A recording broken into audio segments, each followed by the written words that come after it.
ஆண்டவராகிய இயேசு கிறிஸ்துவின் நாமத்தில் அன்பின் வாழ்த்துக்கள். அன்பானவர்களே, இந்த காலை வேளையில் உங்களோடு இணைந்து கர்த்தரை துதிப்பது ஆராதிப்பது பெரிய பாக்கியம் என்று கருதுகிறேன். இன்றைய ஞாயிற்றுக்கிழமை அவரவர்கள் தங்கள் ஆராதனைக்கு செல்வதற்கான சூழல் என்ற போதிலும் நீங்கள் இந்த நேரத்தில் ஆராதனை இணைந்து கொள்வது மகிழ்ச்சி. ஒருவேளை தாமதமாய் கூட இந்த நேரலை நிகழ்வை நீங்கள் பார்க்கக்கூடும்.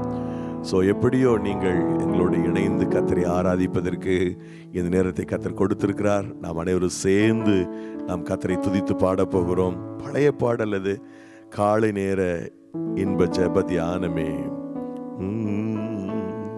காலை நேரம் இன்ப ஜெப தியானமே, கருணை பொற்பாதம் காத்திருப்பே, அதிகாலையில் அறிவை உணர்த்தி அன்போடு இயேசு தினம் பேசுவார்.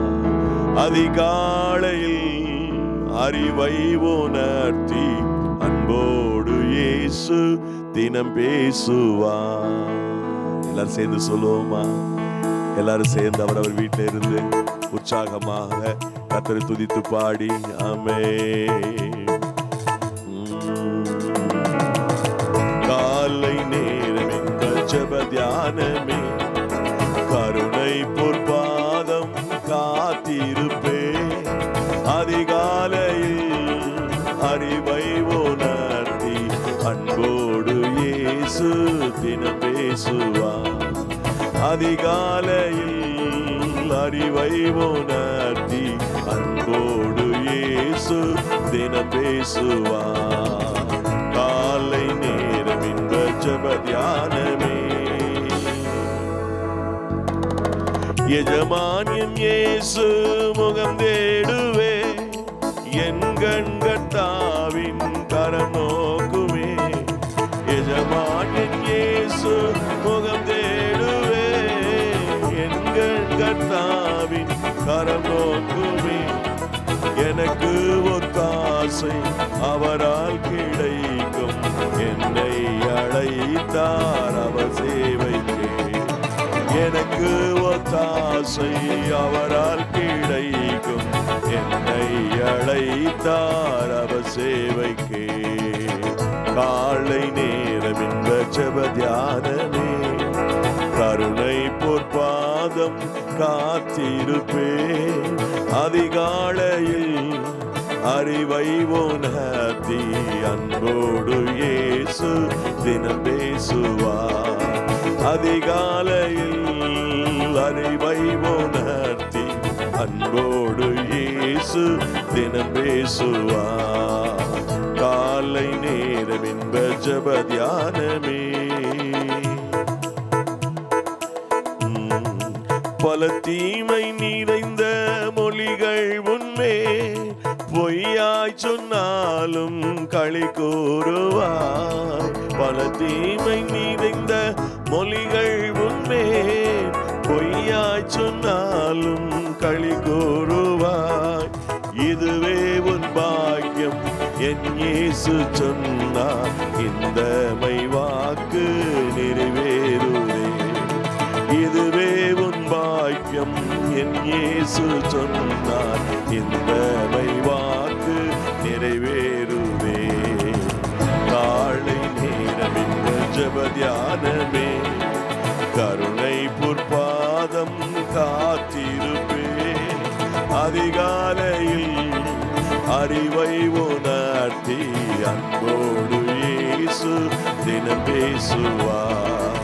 அதிகாலையில் அறிவை உணர்த்தி அன்போடு இயேசு தினம் பேசுவார். காலை நேரம் இன்ப ஜெப தியானமே,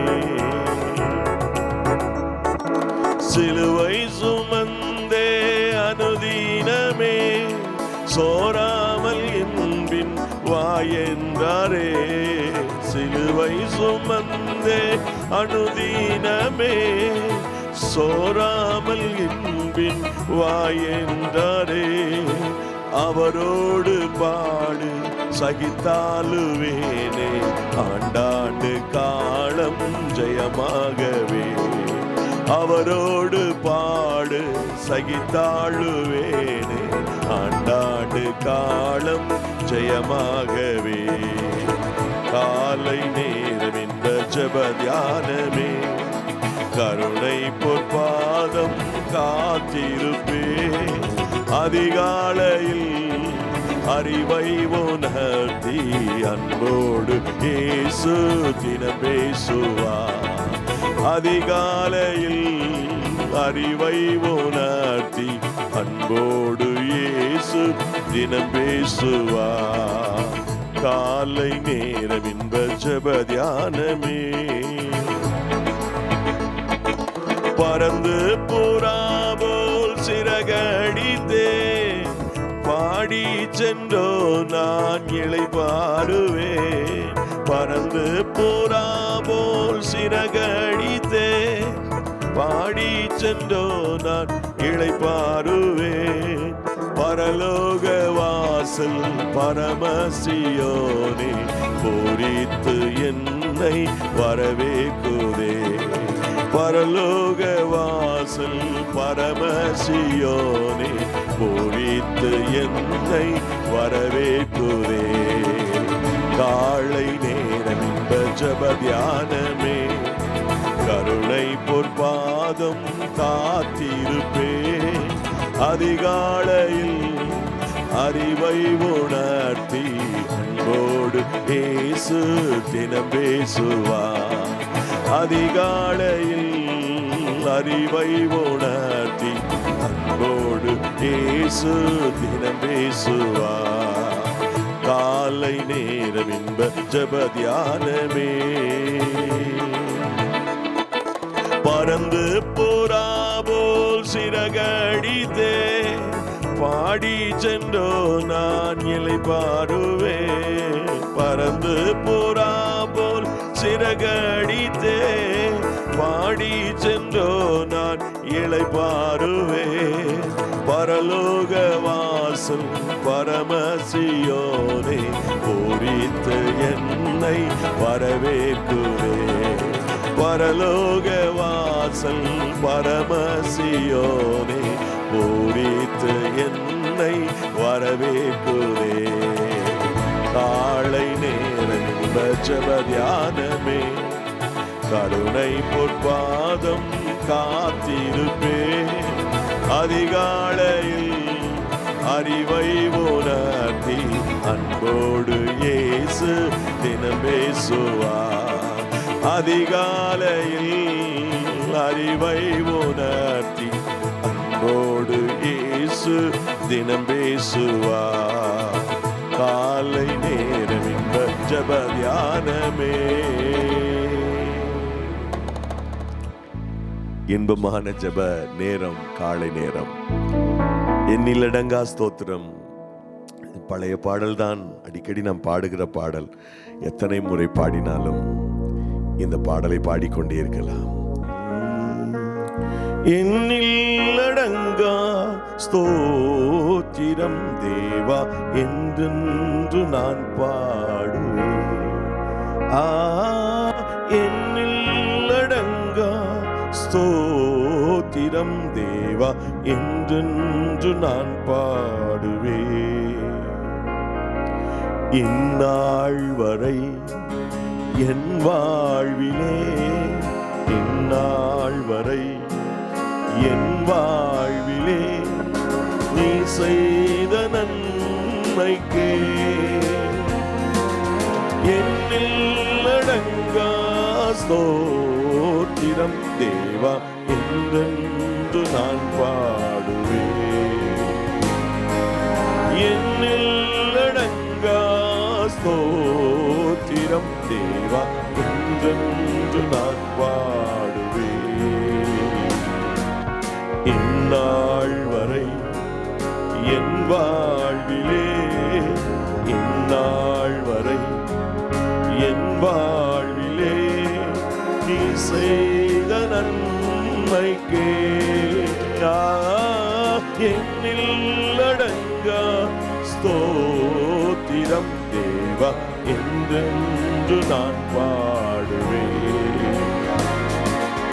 எண்ணில் தேவா என்றென்று நான் பாடுவேன். வானாதி வானங்கள் யாவும் ஆதி கீழுள்ள ஆகாயமும்,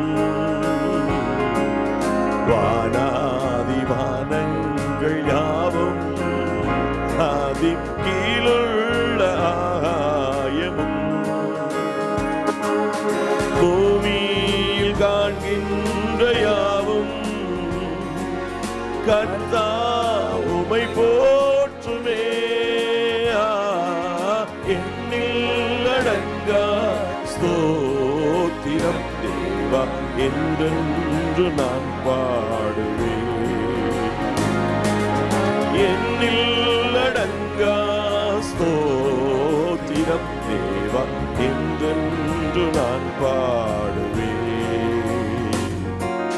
காட்டீரில் வாழ்கின்ற யாவும் காடும் காற்றும் பனித்தோரலும், காட்டீரில் வாழ்கின்ற யாவும் காடும் காற்றும் பனித்தோரலும், நாட்டீரில் வாழ்கின்ற யாவும் நாதா உமை போற்றுமே. எண்ணில் அடங்கா ஸ்தோத்திரம் தேவா என்றென்று நான் பாடுவேன். சொல்லுவோமே, எண்ணில் அடங்கா ஸ்தோத்திரம் தேவா என்றென்று நான் பாடுவேன். நீரில் வாழ்கின்ற யாவும் இந்நிலத்தின் ஜீவராசியும், நீரில் வாழ்கின்ற யாவும் இந்நிலத்தின் ஜீவராசியும், பாரினில் பறக்கின்ற யாவும் பரனே உமை போற்றுமே.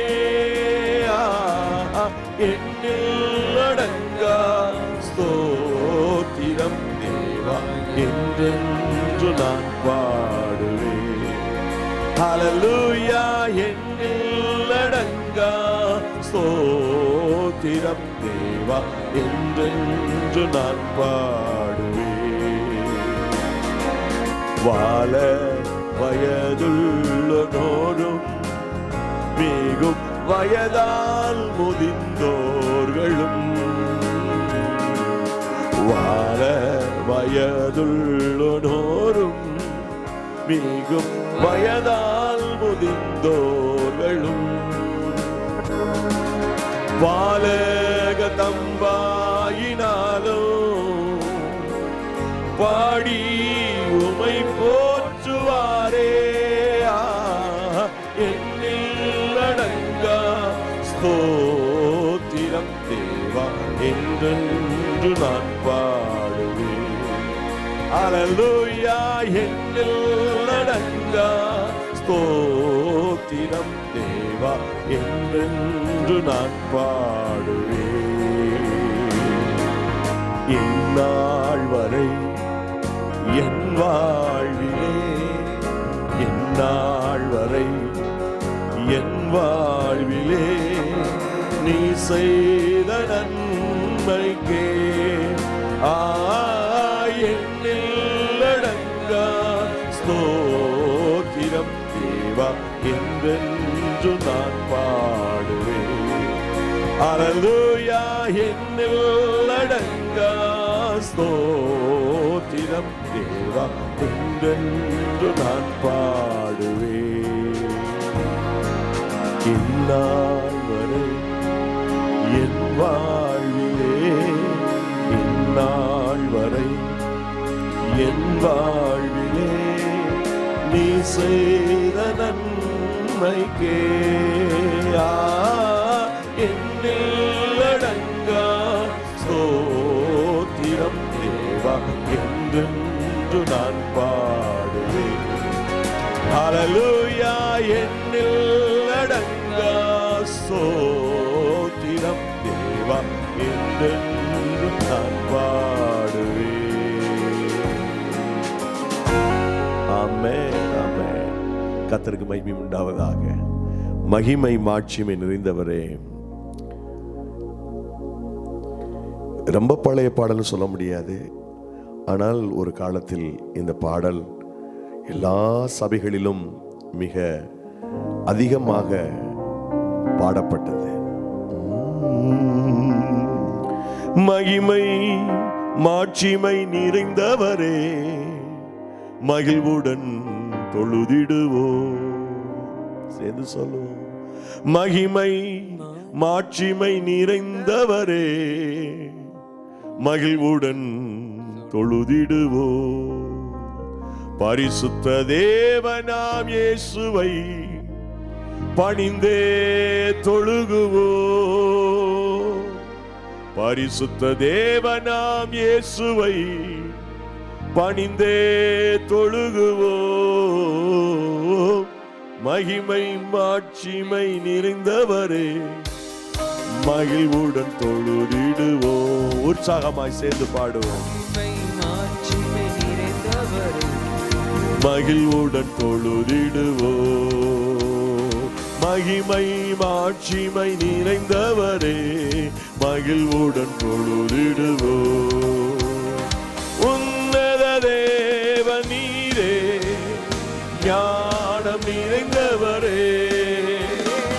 உன்னத தேவ நீரே, ஞானம் நிறைந்தவரே.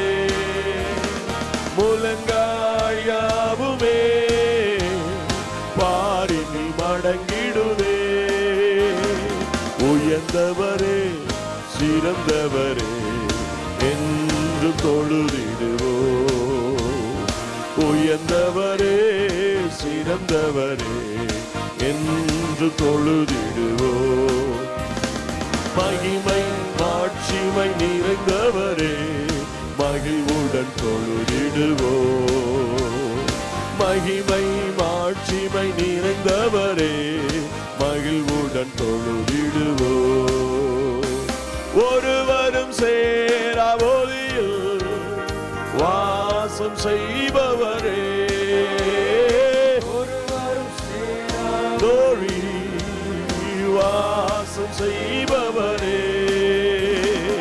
ஒளியினை தந்துமே இதயத்தில் வாசம் செய்யும்.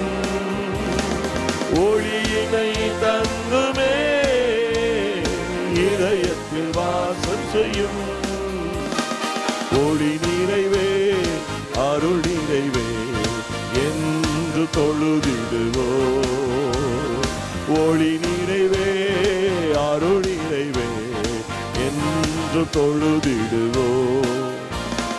மகிமை மாட்சிமை நிறைந்தவரே, மகிழ்வுடன் தொழுதிடுவோம். மகிமை மாட்சிமை glory glory glory. ஒருவரும் சேரா ஒளியில் வாசம் செய்பவரே, ஒருவரும் சேரா ஒளியில் வாசம் செய்பவரே. ஒளியினை தந்துமே இதயத்தில் வாசம் செய்யும். ஒளியினை தந்துமே இதயத்தில் வாசம் செய்யும். ஒளி நிறைவே அருள் நிறைவே என்று தொழுதிடுவோம். ஒளி நிறைவே அருள் நிறைவே என்று தொழுதிடுவோம். மகிமை மாட்சிமை நிறைந்தவரே, மகிழ்வுடன் தொழுதிடுவோம். மகிமை மாட்சிமை நிறைந்தவரே, மகிழ்வுடன் தொழுதிடுவோம். பரிசுத்த தேவ நீரே, பாதம் பணிந்திடுவோம்.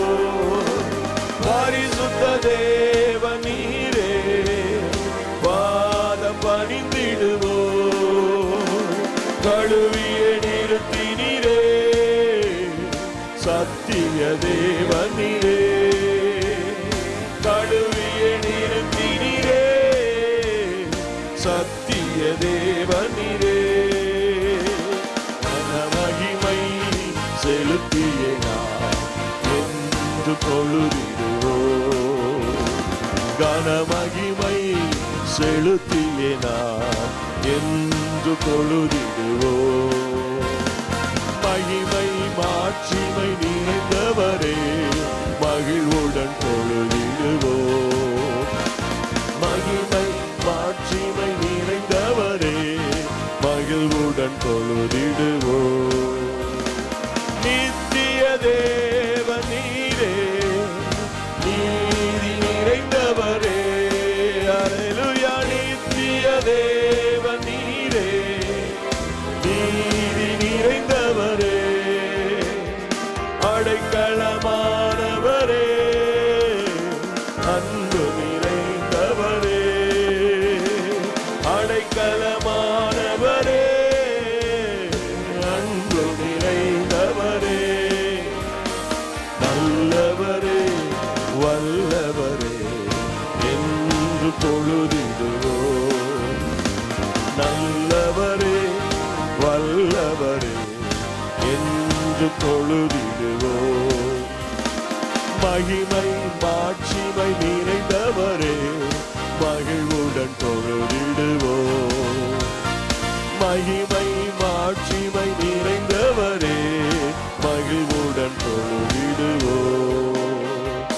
அற்புத தேவ நீரே, ஆசீர்வதிப்பவரே, அற்புத தேவ நீரே, ஆசீர்வதிப்பவரே, அகமதில் மகிழ்ந்துமே, துதியினால் புகழ்ந்துமே, அகமதில் மகிழ்ந்துமே, துதியினால் புகழ்ந்துமே, ஆவியோடும் உண்மையோடும் என்று தொழுதிடுவோம்.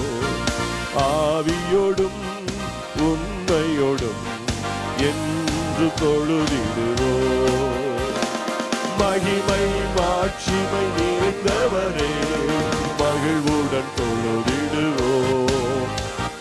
மகிமை மாட்சிமை நிறைந்தவரே, மகிழ்வுடன் தொழுதிடுவோம். உன்னத தேவ நீரே, ஞானம் நிறைந்தவரே, அல்லேலூயா. உன்னத தேவன், glory glory, ஆமென். முழங்காயாவுமே பாரினில் முடங்கிடுதே, முழங்காயாவுமே பாரினில் முடங்கிடுதே. உயர்ந்தவரே சிறந்தவரே என்று தொழுதிடுவோம். உயர்ந்தவரே சிறந்தவரே என்று தொழுதிடுவோம். மகிமை மாட்சிமை நிறைந்தவரே, மகிழ்வுடன் தொழுதிடுவோம். மகிமை மாட்சிமை நிறைந்தவரே, மகிழ்வுடன் தொழுதிடுவோம். பரிசுத்த தேவனாம் இயேசுவை பணிந்தே தொழுகுவோம். மகிமை மாட்சிமை நிறைந்தவரே, மகிழ்வுடன் தொழுதிடுவோம். மகிமை மாட்சிமை நிறைந்தவரே, மகிழ்வுடன் தொழுதிடுவோம். ஹல்லேலூயா, ஹல்லேலூயா, ஹல்லேலூயா. கர்த்தர் நல்லவர். அவரை நன்றியோடு துதிப்பதற்கு இந்த காலை வேளையில நமக்கு ஆண்டவர் பலன் தந்தார், உற்சாகத்தை கொடுத்தார். கர்த்தரை துதிப்பது எத்தனை இன்பமும் நன்மையும் நமக்கு ஏற்றதுமாக இருக்கிறது. அவரை துதித்து பாடுவது நமக்கு கிடைத்திருக்கிற மிகப்பெரிய ஸ்லாகியம். ஹல்லேலூயா. நன்றியால் துதிப்பாடு உன் இயேசுவை, உள்ளத்தால் பாடு.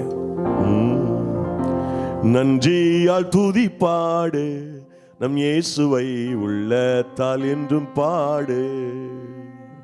நன்றியால் துதி பாடு, நம் இயேசுவை உள்ளத்தால் என்றும் பாடு.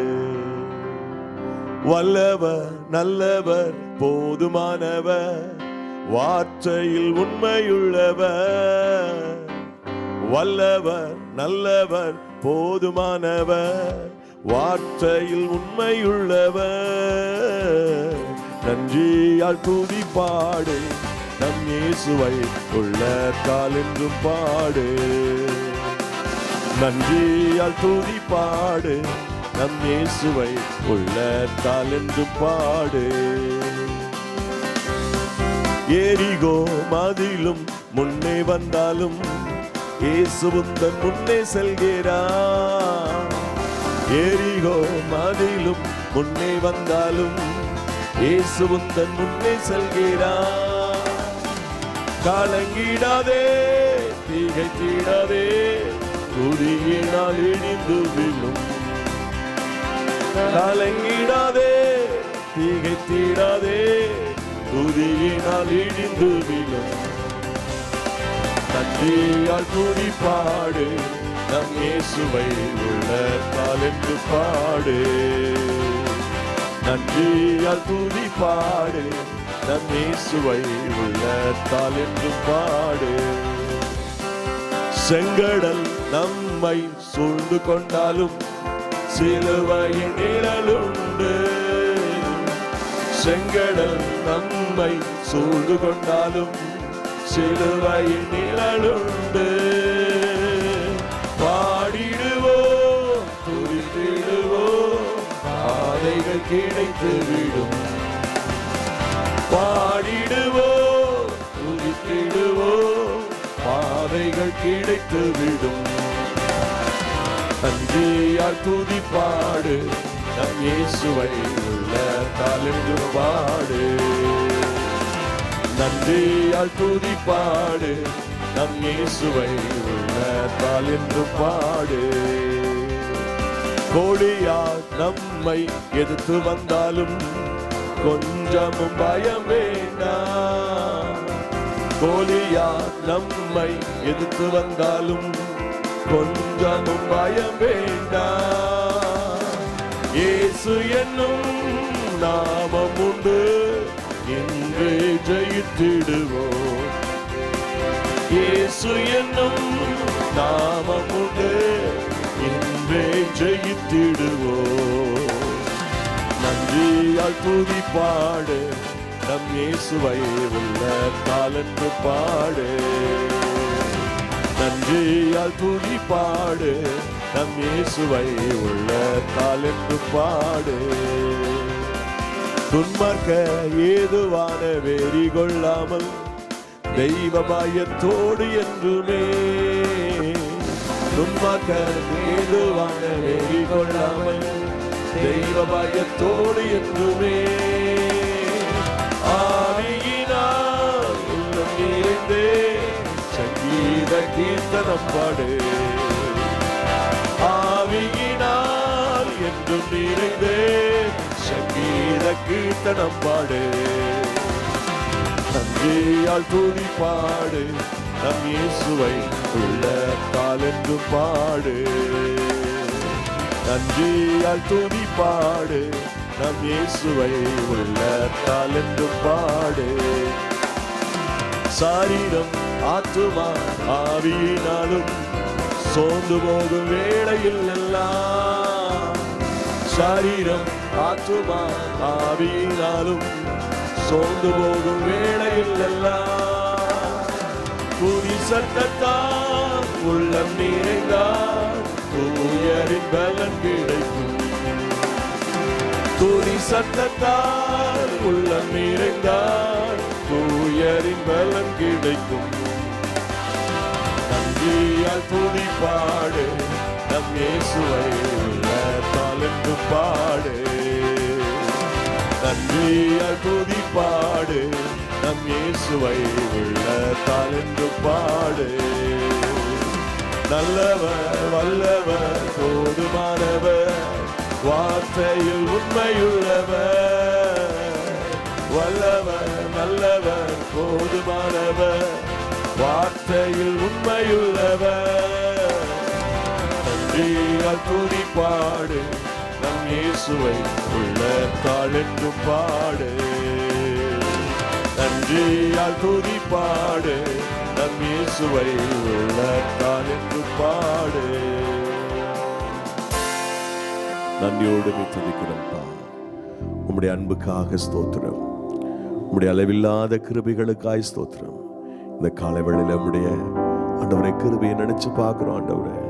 உம்முடைய அன்பை யோசித்து பார்க்கிறோம் ஆண்டவரே. உம்முடைய மகிமையான அந்த தயவிற்காக கோடான கோடி ஸ்தோத்திரங்கள், கோடான கோடி ஸ்தோத்திரங்கள். உம்முடைய தெய்வீக பரிசுத்த பிரசன்னம் எங்களை ஆண்டு கொள்ளட்டும். இந்த காலவேளையில் நாங்கள் சிந்திக்கிற வேத பகுதிகளை நீர் எங்களுக்கு ஆசீர்வதித்துக் கொடும். எங்களோடு கூட கர்த்தர் பேசும், இடைப்படும். இயேசு கிறிஸ்துவின் நாமத்தில் ஜெபிக்கிற நல்ல பிதாவே, ஆமென், ஆமென், ஆமென்.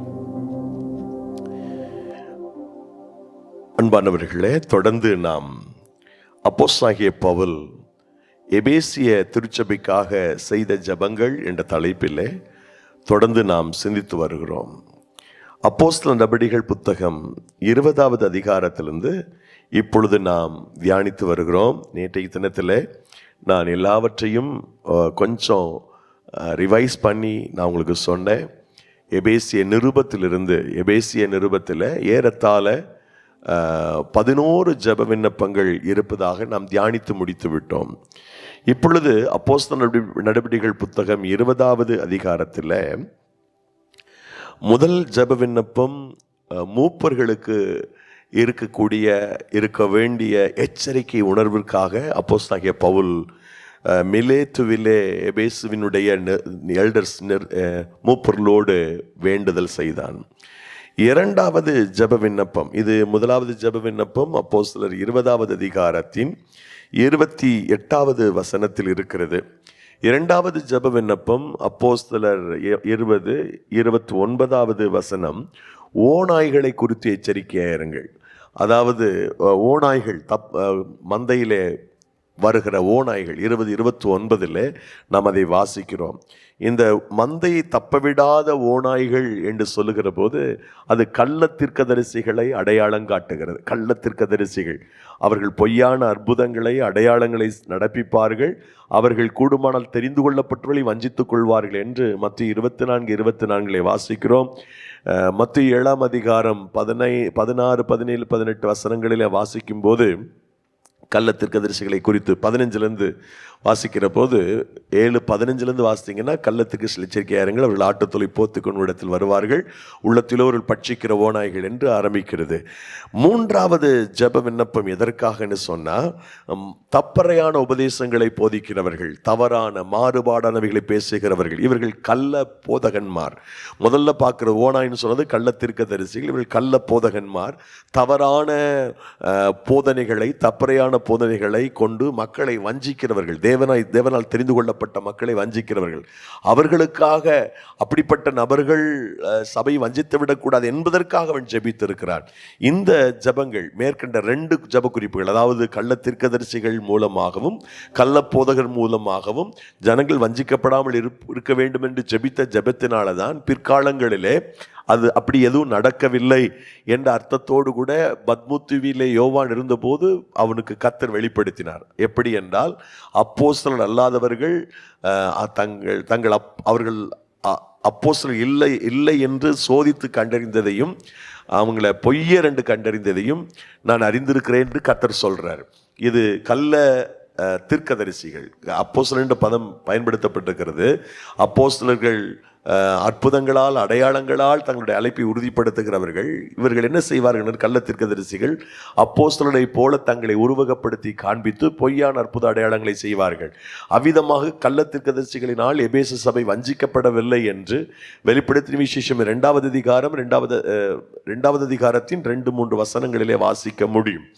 அதே போல மாறுபாடான கொள்கைகள், அதை குறித்து 2ஆம் அதிகாரம் 4வது வசனத்தில் 6வது வசனத்தில் வாசிக்கிறோம்.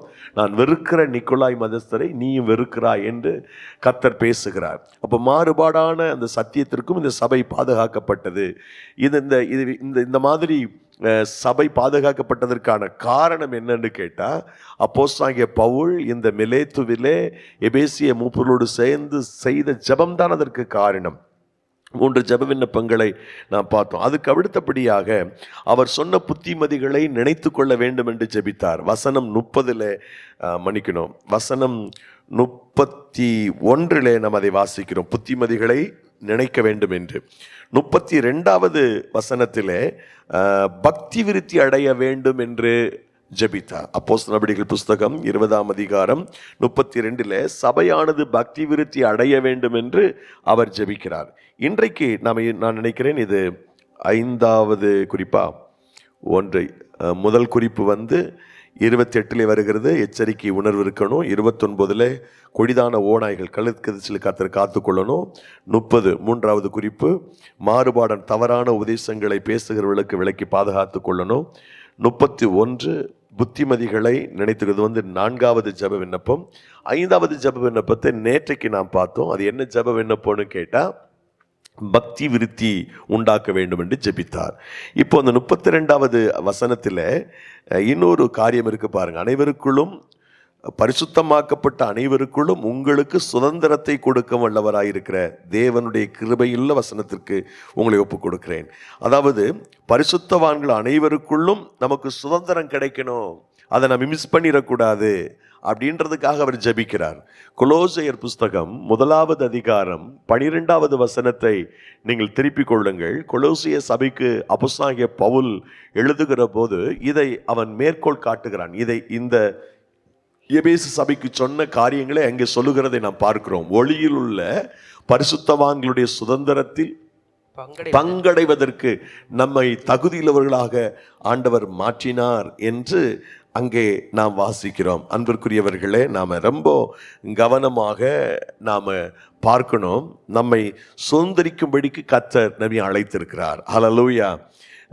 வெளிப்படுத்தின விசேஷ புஸ்தகத்தின் 21வது அதிகாரம் முதல் வசனத்தை நீங்கள்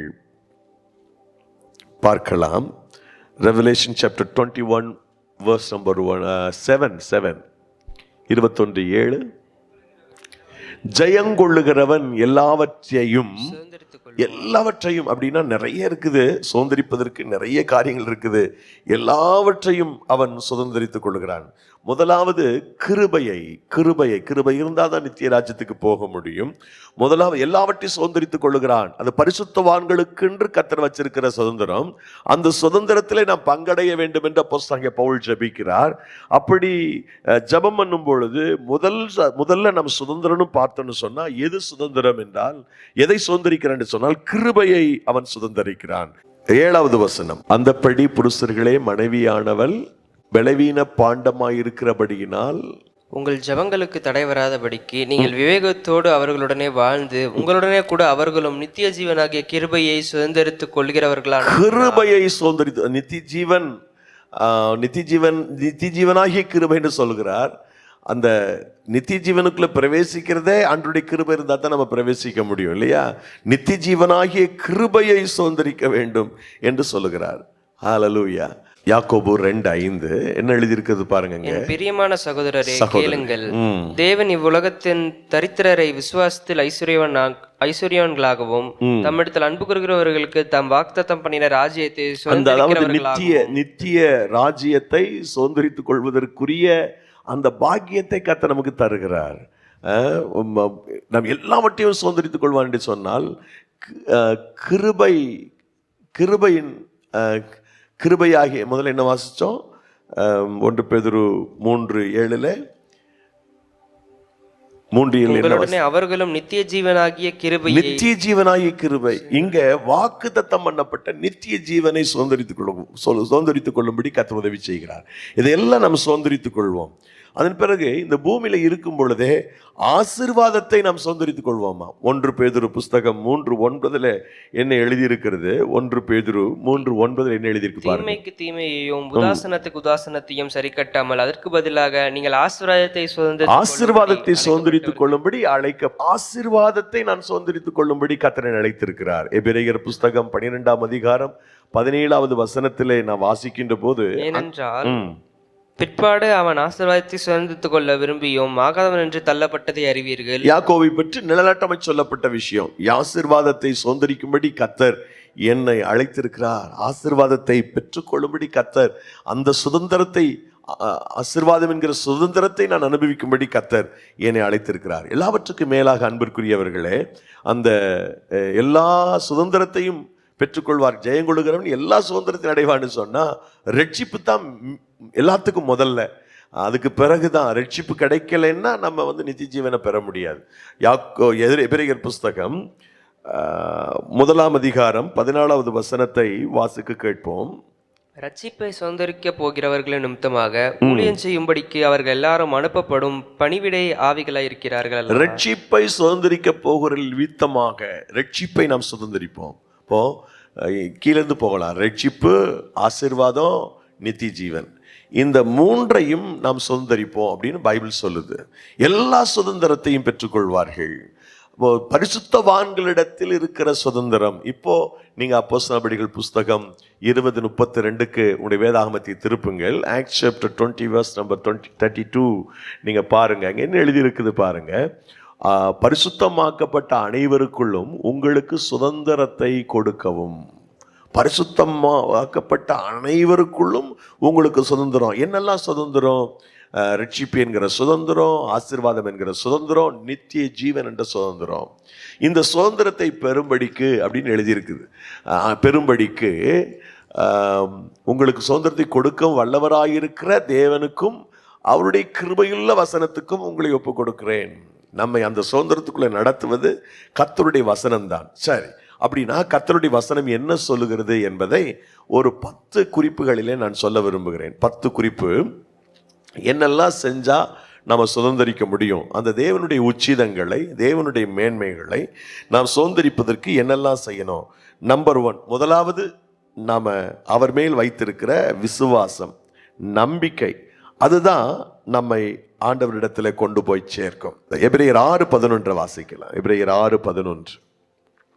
நீங்கள் அசதியாயிராமல் வாக்குத்தத்தமான ஆசீர்வாதங்களை விசுவாசத்தினாலும் நீடிய பொறுமையினாலும் சுதந்திரித்துக் கொள்ளுகிறவர்களை விசுவாசத்தினால் சுதந்திரித்துக் கொள்ளும்படி, விசுவாசத்தினால் சுதந்திரித்துக் கொள்ளும்படி, விசுவாசத்தினால் நாம் சுதந்திரித்துக் கொள்ளும்படி கர்த்தர் நமக்கு இரக்கம் செய்கிறார். விசுவாசத்தினால் சுதந்திரித்துக் கொள்கிறோம். அடுத்து 11:7 வாசிக்கலாம்.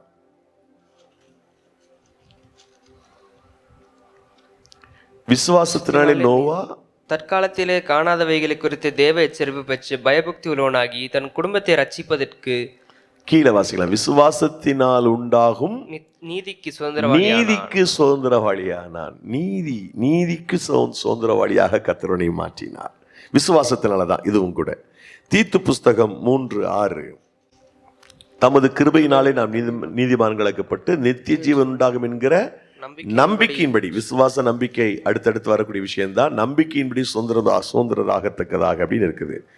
1 பேதுரு 1 அதிகாரம் 4-5 வசனங்கள் கூட. அவர் இயேசு கிறிஸ்து மரித்தோரிலிருந்து எழுந்ததினாலே அறியாததும் மாசற்றதும் வாழாததுமாகிய சுதந்திரத்துக்கு ஏதுவாக ஜீவனுள்ள நம்பிக்கை உண்டாகும்படி தமது மிகுந்த இரக்கத்தின்படியே நம்மை மறுபடியும் ஜெனிப்பித்தார். கடைசி காலத்திலே வெளிப்பட ஆயத்தமாக்கப்பட்டிருக்கிற ரட்சிப்புக்கு ஏதுவான விசுவாசத்தை கொண்டு தேவனுடைய பலத்தினாலே காக்கப்பட்டிருக்கிற உங்களுக்கு அந்த சுதந்திரம், விசுவாசத்தினாலதான் அந்த சுதந்திரம் நமக்கு கிடைக்கும். இப்ப நம்பர் 1 விசுவாசம். இந்த விசுவாசம் நமக்கு வரும் பொழுது நாம் சுதந்திரிப்பதற்கு கர்த்தர் நம்மை தகுதிப்படுத்துகிறார். அது கிருபையுள்ள வசனத்துக்கு உங்களை ஒப்பு கொடுக்கிறேன்னு சொன்னார் இல்லையா? அந்த வசனம் என்ன செய்யுது? நமக்கு விசுவாசத்தின் ஊடாக சுதந்திரிக்க வேண்டியவர்களை சுதந்திரிப்பதற்கு அந்த வசனம் நமக்கு உதவி செய்கிறது. 2வது கிருபை. அதைத்தான் நான் ஏற்கனவே உங்களுக்கு வசனத்தை காண்பித்தேன். ரோமர் 4 அதிகாரம் 16வது வசனத்தில் இருக்குது. 2வது கிருபை.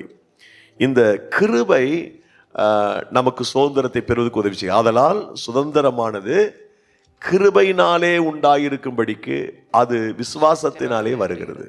முதல்ல ஏற்கனவே விசுவாசத்தை பற்றி பார்த்துட்டோம். அடுத்து கிருபையினால் உண்டாயிருக்கும்படி அந்த சுதந்திரம் தேவனுடைய கிருபை வேணும் நமக்கு. தேவனுடைய கிருபை இருந்தாதான் நாம சுதந்திரிக்க முடியும். 2வது நாம் அதை பார்க்கிறோம். 3வது கர்த்தருக்கு ஸ்தோத்திரம், மனிதர்கள் மேலே நமக்கு கர்த்தர் வச்சிருக்கிற அந்த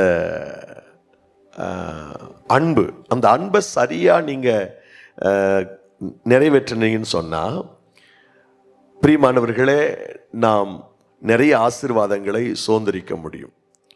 மனிதர்கள் மேல் நான் வச்சிருக்க லூக்கா புஸ்தகத்தில் இருக்கு பாருங்க. லூக்கா நற்செய்தி நூல், நான் நினைக்கிறேன் 12வது வசனம், நினைக்கிறேன் 12வது அதிகாரம்,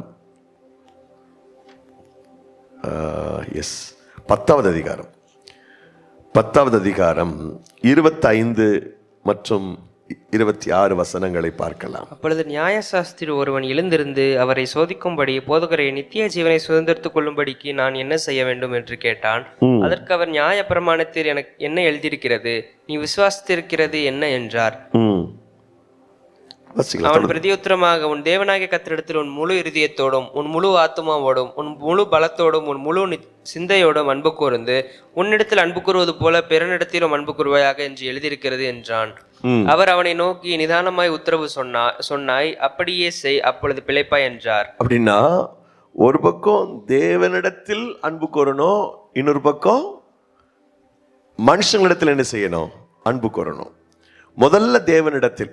மூணாவது விஷயம் என்னன்னா, தேவனிடத்தில் அன்பு கூறுவது. இதைத்தான் நீங்க யாக்கோபு 2:5 பார்த்திருப்போம். தேவனிடத்தில் அன்பு கூறுவர்களுக்கு தேவன் வாக்குத்தத்தம் பண்ணப்பட்ட அந்த பரலோகத்தை, நித்திய ஜீவனை கொடுக்கிறார் என்று 2:5 யாக்கோபுல வாசிக்கும். தம்மிடத்தில் அன்பு கூறுவர்களுக்கு தாம் வாக்குத்தத்தம் பண்ணப்பட்ட ராஜ்யத்தை அவர் கொடுக்கிறார். அப்போ முதல்ல நம்ம வாசிச்சோம், இந்த சுதந்திரிப்பதற்கு நம்ம என்ன செய்யணும், விசுவாசம் உடையவர்களாக நம்பிக்கையுள்ளவர்களாக இருக்கணும்னு சொல்லி வாசித்தோம். 2வது, கிருபையை நாம் பெற்று கிருபையின் மூலமாக தான் சுதந்திரிக்க முடியும்னு வாசித்தோம். 3வது, தேவன் மேல் நாம் வைக்கிற அன்பினாலே நாம் சுதந்திரிக்க முடியும். 4வது, அதே போல தேவனிடத்தில் அன்பு கூறுவது போல அந்த வசனம் சொல்லுது. அதான் என்ன வசனம் சொல்லுது? லூக்கா 10:26 சொல்லுகிறது, 26-27 சொல்லுகிறது. உன்னிடத்தில் அன்பு கூறுவது போல பிறனிடத்திலும் அன்பு கூறுவாயாக. இதை செய்தால் நாம் சுதந்திரித்துக் கொள்ள முடியும். மற்றவர்களை சிநேகிப்பது, மற்றவரிடத்தில் அன்பு கூறுவது, இது 4வது குறிப்பு. 5வது குறிப்பு என்னன்னா, அன்பு கூறுவதற்கு அடையாளமாக நாம் இந்த சிறுமைப்பட்டவர்கள் மேல் சிந்தையாயிருப்பது. அவர் நியாயந்திருக்கும் பொழுது வெள்ளாடுகளை இடதுபுறமும் செம்மறியாடுகளை வலதுபுறம் பிரிப்பது போல பிரிப்பார். தன்னுடைய வலது பக்கத்தில் இருக்கிறவர்களை பார்த்து சொல்வார், நான் பசியாக இருந்தேன், எனக்கு ஆகாரம் கொடுத்தீர்கள், நான் தாகமாக இருந்தேன், குடிக்க தண்ணீர் கொடுத்தீர்கள், அந்நியனாக இருந்தேன், சேர்த்து கொண்டீர்கள் என்று எப்பொழுது ஆண்டவரே உங்களை அப்படி பார்த்தோன்னு கேட்பாங்க அவங்க. இந்த சிறியில் ஒருவனுக்கு எதை செய்தீர்களோ அதை எனக்கே செய்தீர்கள். அவர்கள் தான் சுதந்திரத்தை பெற முடியும். அன்பிற்கு அடையாளமாக நற்கிரியைகளை செய்கிறவர்கள். அப்படி சொல்லலாம். எங்க இருக்கிற இந்த வசனம் என்று கேட்டால், மத்தேயு நற்செய்தி நூல் 25வது அதிகாரம் 34வது வசனத்தில் 25-34 அங்க என்ன வாசிக்கிறோம் பாருங்கள். மத்தேயு 25-34. அப்பொழுது ராஜா தமது வலது கையை வலது பக்கத்தில் நிற்பவர்களை பார்த்து, வாருங்கள், என் பிதாவினால் ஆசீர்வதிக்கப்பட்டவர்களே, உலகம் உண்டானது முதல் உங்களுக்காக ஆயத்தம் பண்ணப்பட்டிருக்கிற ராஜ்யத்தை சுதந்திரத்துக் கொள்ளுங்கள். பசியா இருந்தேன், எனக்கு போஜனம் கொடுத்தீர்கள். போதும். ராஜ்யத்தை சுதந்திரி, அந்த சிறுமைப்பட்டவர் மேல் யார் சிந்தையா இருக்கிறார்களோ அவர்களை கர்த்தர் சுதந்திரித்துக் கொள்ளும்படி உதவி செய்கிறார். இது 5வது குறிப்பு. 6வது குறிப்பு என்னன்னா, லூக்கா நற்செய்தி 10:25-26-27 வாசித்தோம் இல்லையா? அதாவது உன்னிடத்தில் அன்பு கூறுவது போல பிறனிடத்தில் அன்பு கூறுவாயாக என்பதற்கு அடையாளமாக மற்ற மக்களை நாம் சிநேகிப்பதற்கு, அன்பு கூறுவதற்கு அடையாளமாக நற்கிரியைகளை செய்ய வேண்டும் என்று பார்த்தோம். அது மாதிரி முழு மனதோடு முழு ஆத்துமோடு தேவனிடத்தில் அன்பு கூறுவதனால அதனுடைய விளைவாக நாம் நம்மையே தியாகம் செய்வது, நம்மையே அர்ப்பணம் செய்வது. அதைத்தான் நாம் மத்தேயு நற்செய்தி நூல் 19ஆம் அதிகாரம் 29வது வசனத்திலே வாசிக்கிறோம். என்ன வாசித்தோம்? Matthew chapter 19:29 வாசிக்க கேட்போம். என் நாமத்தின் நிமித்தம் வீட்டையாவது சகோதரனையாவது தகப்பனையாவது தாயையாவது மனைவியாவது பிள்ளைகளையாவது நிலங்களையாவது விட்டவன் எவனோ அவன் நூறத்தனையாய் அடைந்து நித்திய ஜீவனையும் சுதந்திரித்துக் கொள்ளுவான். அந்த சுதந்திரித்துக் கொள்வது என்பது தேவனுக்காக, அவருடைய நாமத்துக்காக. அவரை அப்போஸ்தலன் பவுல் சொல்லுகிறான் இல்லையா, அவரை அறிகிற அறிவின் மேன்மைக்காக எல்லாவற்றையும் நஷ்டமாக குப்பையாக எண்ணுகிறேன்னு சொல்கிறான் பாருங்க.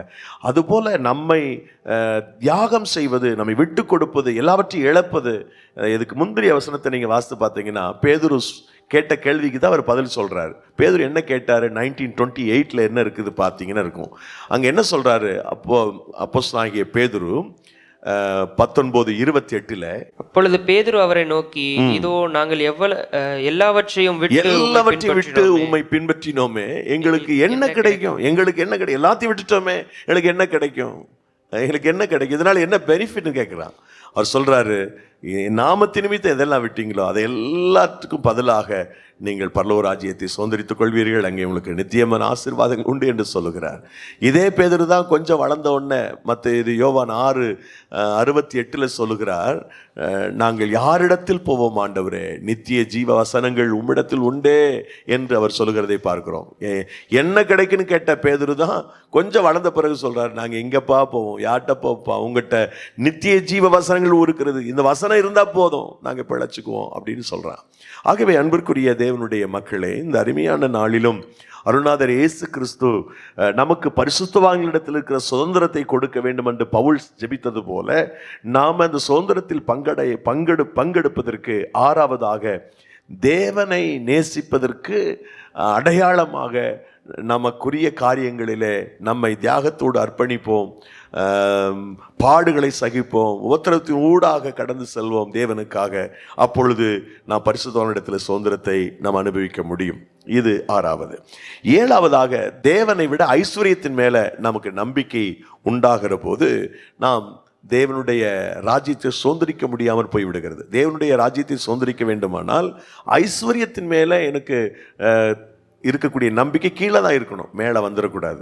நான் முழுமையாக முதலாவது தேவனை நான் விசுவாசிக்கிறேன், அதன் பிறகுதான் அந்த உலகத்தினுடைய ஆஸ்தியெல்லாம். ஒரு வாலிபன் ஒருவன் இயேசுவிடத்தில் வந்து நித்திய ஜீவனை சுதந்திரிப்பதற்கு நான் என்ன செய்யணும்னு கேட்டான். அப்போ அவனிடத்தில் ஆண்டவர் சொல்லுகிறார், பிரமாணங்களை கடைபிடிக்கணும்னு சொன்னார், சிறு வயசுலேருந்து கடைபிடிக்கிறேன்னு சொன்னான். அப்போது அவர் என்ன சொல்கிறாரு கடைசியில்? இந்த வசனத்தை பாருங்களேன், லூக்கா 18:18 இருக்குது. 18:18 ஒருவன் அவரை நோக்கி, நல்ல போதகரை, நித்திய ஜீவனை சுதந்திரித்துக் கொள்வதற்கு நான் என்ன செய்ய வேண்டும்னு கேட்டார். அந்த கான்வர்சேஷனில் கடைசியில் 22 வசனத்துக்கு வந்துருங்க. இயேசு இதை கேட்டு, இன்னும் உன்னிடத்தில் ஒரு குறை உண்டு, உனக்கு உண்டானவைகள் எல்லாம் விட்டு தரித்திர கொடு, அப்பொழுது பரலோகத்தில் உனக்கு பொக்கிஷம் உண்டாயிருக்கும், அதை சுதந்திரிக்க முடியும் அப்படின்னு சொல்றார். அதுக்கு அடுத்த வசனம் சொல்லுது, அவன் அதிக ஐஸ்வர்யம் உள்ளவனாய் இருந்தபடியினால் இதை கேட்ட பொழுது மிகுந்த துக்கம் அடைந்தான் என்று சொல்லுகிறார். மிகுந்த துக்கம் அடைந்தான். காரணம், ஐஸ்வர்யம் அங்கே இல்லை, ஐஸ்வர்யம் பெரிதாக சொல்லப்படவில்லை. நீங்க நல்லா கவனிச்சிங்கன்னா, ஐஸ்வர்யத்தை ஐஸ்வர்யத்தெல்லாம் சொத்தெல்லாம் வித்துட்டு நீ வா அப்படின்னு எல்லாருக்கும் சொல்லலை. நீங்கள் இதே புத்தகத்தில் அடுத்த அதிகாரத்தை பார்த்தீங்கன்னா, 19 அதிகாரத்தை பார்த்தீங்கன்னா, அங்கே ஒரு ஐஸ்வர்யன் இருக்கிறான். அவனும் பெரிய பணக்காரன் தான். அவன் குள்ள சகையோ, அவன் ஒரு தலைவன், ஆசாரிய தலைவன், பெரிய பணக்காரன் தான் பைபிள் சொல்லுது. அவன் என்ன பண்ணுறான்னா, இயேசு மரத்தில் உட்கார்ந்துருக்கிறான், இயேசுவை பார்க்கறதுக்கு. இயேசு அவன் உட்கார்ந்துருக்கு நேரம் நின்று அண்ணாந்து பார்த்து, சகைவை சீக்கிரமா நான் வீட்டில் தங்கணுன்றாரு. இறங்கி ஓடுறான். அப்படி வரும்போது வீட்டுக்கு வந்தோன்னு சொல்கிறான், ஆண்டவரே, என்னுடைய ஆஸ்தியில் பாதியை நான் ஏழைக்கு கொடுத்துறேன், ஐஸ்வர்யத்தில் பாதியை ஏழைக்கு கொடுக்குறேன், நான் ஏட்டதான் அநியாயமாக வாங்கினா நாளத்தினே திரும்பி கொடுக்குறேன்னு சொன்னான். இவன்ட்ட ஐஸ்வர்யத்தை பற்றி அவரே பேசலை, ஆனால் அவன் பேசுகிறான், நான் இவ்வளவு பணம் வச்சிருக்கிறேன், எல்லாத்தையும் நான் ஏழைக்கு கொடுத்துறேன்றான். இப்போ பணம் அவன் பிரச்சனை இல்லை. பணம் தேவனுக்கு மேலாக உங்களுடைய இருதயத்தை ஆக்கிரமிப்பு செய்திருந்தால் நிச்சயமாக நித்திய ராஜ்யத்தில் பிரவேசிக்க முடியாது. ஏன் பரலோக ராஜ்யத்தில் ஐஸ்வர்யவான்கள் பிரவேசிக்க முடியாதுன்னு சொன்னான்னா, ஐஸ்வர்யவான்கள் தங்களுடைய இருதயத்தை பணத்தின் மேலே வைத்து விடுகிறார்கள். நீங்கள் இதே நிகழ்வை மார்க்கு நற்செய்தியாளன் சொல்லும்போது, மார்க்கு 10வது அதிகாரம் 24வது வசனத்தை நீங்கள் பார்த்தீங்கன்னா, அங்கே கொஞ்சம் டீட்டெயிலாக அவர் சொல்கிறார். மார்க் சாப்டர் 10 verse number 24 வாசிக்க கேட்போம். சீஷர்கள் அவருடைய வார்த்தைகளை குறித்து ஆச்சரியப்பட்டார்கள். இயேசு பின்னும் அவர்களை நோக்கி, பிள்ளைகளை, ஐஸ்வர்யத்தின் மேல் நம்பிக்கையாக இருக்கிறவர்கள் தேவனுடைய ராஜ்யத்தில் பிரவேசிக்கிறது எவ்வளவு அரிதாக இருக்கிறது. ஐஸ்வர்யவான் தேவனுடைய ராஜ்யத்தில் பிரவேசிப்பதை பார்க்கிறோம், ஒட்டகமானது ஊசியின் காதிலே நுழைவது எளிதாக இருக்கும் என்றார். ஐஸ்வர்யவான், ஐஸ்வர்யத்தின் மேல் நம்பிக்கையாக இருக்கிறவர்கள் தேவனுடைய ராஜ்யத்தில் பிரவேசிக்கிறது இல்லை. நம் தேவனுடைய ராஜ்யத்தை சுதந்திரிக்கணும்னு சொன்னால் ஐஸ்வர்யத்தின் மேலே நமக்கு நம்பிக்கை இருக்கக்கூடாது. 1 தீமோத்தேயு புஸ்தகம் 6ஆம் அதிகாரம் 17வது வசனம், அதை நீங்கள் பார்த்தீங்கன்னா, அப்போஸ்தலனாகிய பவுல் தீமோத்தேயுவுக்கு எழுதுகிற போது என்ன சொல்லுகிறார்?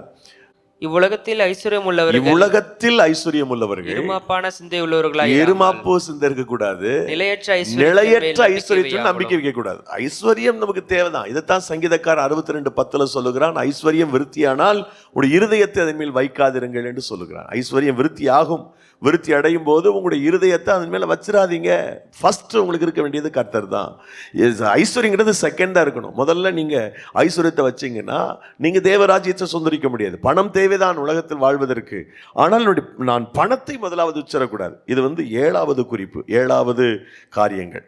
8வது என்னன்னு சொன்னா நீடிய பொறுமை. அது ஏற்கனவே இந்த வசனத்தை வாசித்திருக்கிறோம். எபிரேயர் புஸ்தகம் 6வது அதிகாரம் 11வது வசனம். நாம் சுதந்திரித்துக் கொள்வதற்கு விசுவாசத்தோடு கூட நீடிய பொறுமை நமக்கு அவசியப்படுகிறது. இந்த பூமியிலே கூட பாருங்க, நீடிய பொறுமைக்கு அடுத்தபடியாக சாந்தம். இந்த சாந்த குணமுள்ளவர்கள் பூமியை சுதந்திரித்துக் கொள்வார்கள் என்று சங்கீதக்காரன் சொல்லுகிறான். இயேசு கிறிஸ்து மலைப்பிரசங்கத்திலே சொல்லுகிறார். அப்போ இந்த சுதந்திரித்துக் கொள்வதற்கு நீடிய பொறுமை நமக்கு மிக அவசியமாக இருக்கிறது. நீடிய அவசரப்படாம நிதானமாக நாம் முயற்சிக்கிற காரியம் இது 8வது. 9வது, எதெல்லாம் தேவனுடைய நியாயத்திற்கு மேலாக இருக்கிறதோ, அநியாயமாக இருக்கிறதோ, அதை விட்டு நாம் விலகணும்.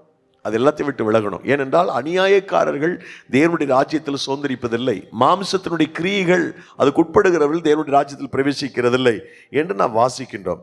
இது 1 கொரிந்தியர் புஸ்தகம் 6வது அதிகாரம் 9-10 வசனங்களை நீங்க பார்த்தீங்கன்னா அங்கே இப்படி எழுதப்பட்டிருக்கிறது. 1 Corinthians chapter 6 verse number 9 and 10 என்ன எழுதப்பட்டிருக்கிறது வாசிக்க கேட்போம். தேவனுடைய ராஜ்யத்தை சுதந்திரிப்பதில்லை என்று அறியீர்களா? வஞ்சிக்கப்படாதிருங்கள். வேசி மார்க்கத்தாரும், விக்கிரக ஆராதனைக்காரரும், விபச்சாரக்காரரும், சுயப்புணர்ச்சிக்காரரும், ஆண் புணர்ச்சிக்காரரும், திருடரும், பொருளாசைக்காரரும், வெறியரும், உதாசீனரும், கொள்ளைக்காரரும் தேவனுடைய ராஜ்யத்தை சுதந்திரிப்பதில்லை. உங்களில் சிலர் போதும். 1 கொரிந்தியர் 15 இருக்கு பாருங்க, 15:50 இருக்குது, அதையும் வாசிக்கலாம். 1 கொரிந்தியர் 15:50. சகோதரரே, நான் சொல்லுகிறது என்னவெனில், மாம்சமும் ரத்தமும் தேவனுடைய ராஜ்யத்தை சுதந்திரிக்க மாட்டாது. மாம்சமும் ரத்தமும் தேவனுடைய ராஜ்யத்தை அழிவுள்ளது, அழியாமை சுதந்திரிப்பதில்லை. அப்புறம் மாம்சத்தின் கிரியைகளை குறித்து கலாத்தியர் புஸ்தகம் 5வது அதிகாரம் 19, 20, 21 வசனத்துல வாசிக்கிறோம். மாம்சத்தின் கிரியைகள் அதை சொல்லி முடிக்கும் போது 21 என்ன சொல்லுகிறார்? 5:21 என்ன சொல்லுகிறார்? தேவனுடைய இப்படிப்பட்டவைகளை செய்கிறவர்கள் தேவனுடைய ராஜ்யத்தை சுதந்திரிப்பதில்லை அப்படின்னு சொல்றார். எபேசிய நிருபத்துக்கும் பவுல் எழுதும் போது இதை குறிப்பிடுகிறார். எபேசியர் புஸ்தகம் 5வது அதிகாரம் 5வது வசனத்திலே வாசிக்கிறோம், விபச்சாரக்காரனாவது, அசுத்தனாவது, விக்கிரதனைக்காரனாகி பொருளாசைக்காரனாவது தேவனுடைய ராஜ்யமாகிய கிறிஸ்துவின் ராஜ்யத்திலே சுதந்திரம் அடைவதில்லை என்று அறிந்திருக்கிறீர்களே என்று ரொம்ப அழகாய் சொல்லுகிறார். அப்படி இந்த காரியங்கள் எல்லாவற்றையும் மனதில் வைத்துக் கொள்வோம். தேவனுடைய கிருபை நமக்கு வேணும். தேவன் மேல வச்சிருக்கிற நம்பிக்கை நமக்கு அவசியம். மற்றவிடத்தில் அன்பு கூறுவது, தேவனிடத்தில் அன்பு கூறுவது, மற்றவிடத்தில் அன்புக்கு அடையாளமாக நாம் சிறுமைப்பட்டவர்களுக்கு உதவி செய்வது, தேவனிடத்தில் அன்பு கூறுவதற்கு அடையாளமாக நாம் எல்லாவற்றையும் விட்டு விடுவது, தியாகம் செய்வது, ஐஸ்வர்யத்து மேல் இருக்கக்கூடிய நம்பிக்கையை விட்டு விடுவது, நீடிய பொறுமையோடு இருப்பது, அநியாயமாய் தோன்றுகிறவர்களை விட்டு விலகுவது, இதெல்லாம் செய்தால் நாம் பரிசுத்தவான்களிடத்தில் இருக்கிற சுதந்திரத்தை நாம் பெற்றுக்கொள்ள முடியும். அன்பிற்குரியவர்களே, இந்த நாளிலும் நாம் அப்போஸ்தலர் நடபடிகள் புஸ்தகம் 20ஆம் அதிகாரத்தில் சொல்லப்பட்டிருக்கிற 6வது ஜெப விண்ணப்பத்தை நம்ம பார்த்துருக்குறோம். நாளைக்கு 7வது ஜெப விண்ணப்பத்தை உங்களோடு கூட நான் பகிர்ந்து கொள்கிறேன். இன்னும் வேறு ஏதாவது ஜெப குறிப்புகள் எபேசு சபைக்காக இருக்கிறதா என்பதை மீண்டும் ஒரு விசை நான் நிருபங்களை எல்லாம் படிச்சுட்டு நான் ஃபைனல் பண்ணுறேன். அதை ஃபைனல் பாயிண்ட்டுக்கு வந்துடுவோம். தொடர்ச்சியாக நாம் ஜெபத்தை பற்றி சிந்தித்து வருகிறோம். இந்த காலை ஜெப தியானம் எத்தனை பேருக்கு பிரயோஜனமாக இருக்கிறது? கமெண்ட்ஸில் போடுங்க. எத்தனை பேருக்கு ஆசீர்வாதமாக இருக்கிறது? காலையில் 5 மணிக்கு எழுந்து நீங்கள் உற்சாகமாய் கலந்து கொள்ள உங்களை அன்போடு கூட அழைக்கிறோம். கர்த்தர் உங்களை ஆசீர்வதிப்பாராக. புது வருட ஆராதனையெல்லாம் நம்ம கடந்து வந்துட்டோம். அவங்கவுங்க சபையில் வாக்குத்தத்தங்கள் கொடுத்துருப்பாங்க. என்ற போது நம்முடைய ஊழியத்தின் சார்பாக வாக்குத்தத்தங்கள் இப்பொழுது அனுப்பப்பட்டு வருகிறது. உங்களுக்கு தேவையான வாக்குத்தத்தம் உங்களுக்கு அனுப்ப வேண்டும் என்று விரும்பினால் திரையில் தோன்றுகிற எண்ணை குறித்து கொள்ளுங்கள். 9600662466 என்ற எண்ணிற்கு உங்களுடைய முழு முகவரியை ப்ராமிஸ் வாக்குத்தத்தம் அனுப்பவும்னு போடுங்க, இல்லைன்னா நீட் ப்ராமிஸ்ன்னு போடுங்க. உங்களுடைய அட்ரஸை போட்டுட்டு கீழே உங்களுடைய வீட்டில் இருக்கிற மற்றவங்களுக்கும் வாக்குத்தத்தம் தேவைன்னா நம்பர் 1, நம்பர் 2, நம்பர் 3 அந்த பேர்களை வரிசையாக நீங்கள் டெக்ஸ்ட் பண்ணிட்டீங்கன்னா போதும். எல்லோருக்கும் ஒரே லெட்டரில் அந்த வாக்குத்தத்தங்கள் அனுப்பி வைக்கப்படும். கூடவே ஒரு அழகான ஒரு ஸ்டிக்கர் ஒன்று அனுப்புவோம் உங்களுக்கு. அதை நீங்கள் ஒட்டி வைத்து கொள்ளலாம், பைபிளை ஒட்டிக்கலாம், இல்லைன்னா உங்களுடைய கதவுகளில் நிலைகளில் ஒட்டி கொள்ளலாம். அந்த வாக்குத்தத்தம் ஸ்டிக்கராகவும் அனுப்பி வைக்கப்படும். ஆகவே இது உங்களுக்கு தேவைப்படுகிறது அல்லது உங்களுக்கு நாங்கள் அனுப்ப வேண்டும் என்று விரும்பினால் இப்பொழுதே எங்களுக்கு டெக்ஸ்ட் பண்ணுங்கள். நாளைய தினத்தில் அதாவது நாங்கள் அனுப்ப துவங்குவோம்னு நினைக்கிறேன். 15ஆம் தேதிக்குள்ளே நாங்கள் எல்லாத்தையும் முடிச்சுருவோம். அதனால் எங்களிடத்தில் இருக்கிற வாக்குத்தத்தங்கள் முடிஞ்சிச்சுன்னா அதுக்கு அனுப்ப முடியாது, ஒரு முறை தான் பிரிண்ட் பண்ண முடியும். ஆகவே நீங்கள் இப்பொழுதே நீங்கள் டெக்ஸ்ட் பண்ணிங்கன்னா உங்களுக்கு அனுப்பி வைக்கப்படும். கர்த்தர் உங்களை ஆசீர்வதிப்பாராக. ஏற்கனவே முகவரி கொடுத்துட்டேன்னா கட்டாயம் உங்களுக்கு வரும். நீங்கள் வெயிட் பண்ணுங்கள், மறுபடியும் அனுப்ப வேண்டாம், உங்களுக்கு கண்டிப்பாக வரும். எல்லாமே பதிவு செய்யப்படுகிறது. எங்களுக்கு அனுப்பக்கூடிய எல்லா அட்ரஸையும் நாங்கள் பதிவு செய்து எல்லாவற்றுக்கும் அதை ஒரே டைமில் அனுப்ப போகிறோம். அதனால் இது வரைக்கும் நான் முகவரி கொடுக்கல, எனக்கு வாக்குத்தத்தம் அனுப்பணும்னு சொல்லி நீங்கள் கேட்டிங்கன்னா உங்களுக்கு அனுப்பி கொடுக்க ஆயத்தமாக இருப்போம். கர்த்தர் ஆசீர்வதிப்பாராக. இன்றைக்கு பிறந்தநாள் திருமண நாள் காண்கிற கர்த்தருடைய பிள்ளைகளை நாங்கள் மனதார வாழ்த்துகிறோம். கர்த்தர் உங்களை ஆசீர்வதிப்பாராக. மறந்துடாதீங்க, நாளைக்கு காலை 5 மணிக்கு நாம் எழுந்து கர்த்தருடைய நாமத்தை துதித்து பாடுவோம். எங்களோடு இணைந்து கொள்ளுங்கள். கர்த்தர் ஆசீர்வதிப்பாராக. ஜெபிக்கலாம். நேசிக்கிறீர்கள் நல்ல தந்தை, இந்த அருமையான ஆசீர்வதிக்கப்பட்ட இனிய தருணத்திற்காக நன்றி. உம்முடைய பொற்பாதத்தில் நாங்களை தாழ்த்தி அர்ப்பணிக்கிறோம். இந்த நாளிலும் கர்த்தாவை ஸ்தோத்திரம், கர்த்தாவை துதிக்கிறோம். காலையில் 5 மணிக்கு எழுந்து இந்த ஆராதனையில் பங்கெடுத்திருக்கிற பிள்ளைகள் ஒவ்வொருவரும் ஆசீர்வதிக்கப்படுவார்களாக. உம்முடைய பிள்ளைகளோடு பேசும், உம்முடைய பிள்ளைகளோடு இடைப்படும். ஆண்டவரை தொடர்ந்து கர்த்தர் கிரியை செய்யும். ஜெபத்தில் இன்னும் வளர பெருக உம்முடைய பிள்ளைகளை நீர் ஆண்டவரை ஆசீர்வதித்து உயர்த்த வேண்டும் என்று ஜெபிக்கிறோம். வியாதியோடு பலகீனத்தோடு இருக்கிறவர்களுக்கு நல்ல சுகம் பலன் ஆரோக்கியத்தை கொடுத்து ஆசீர்வதிங்க. எல்லா துதி கன மகிமை யாவும் ஒருவருக்கே செலுத்துகிறோம். இயேசு கிறிஸ்துவின் இன்ப நாமத்தில் ஜெபிக்கிறோம் ஜீவனுள்ள நல்ல பிதாவே. ஆமென், ஆமென், ஆமென். God bless you. சேர்ந்து சொல்லுவோம். என் ஆத்துமாவே கர்த்தரை ஸ்தோத்திரி, என் முழுவதும் பரிசுத்த நாமத்தை ஸ்தோத்திரி. என் ஆத்துமாவே கர்த்தரை ஸ்தோத்திரி, கர்த்தர் செய்த சகல உபகாரங்களை மறவாதே. ஆமென். நம்முடைய கர்த்தராகிய இயேசு கிறிஸ்துவின் கிருபையும் பிதாவினுடைய அன்பும் பரிசுத்தாவினுடைய ஐக்கியமும் பாதுகாப்பும் பராமரிப்பும் நம் அனைவரோடு கூட இப்பொழுது சதா காலம் கூட இருந்து பார்த்து நடத்தி காப்பாராக. ஆமென், ஆமென். May God bless you.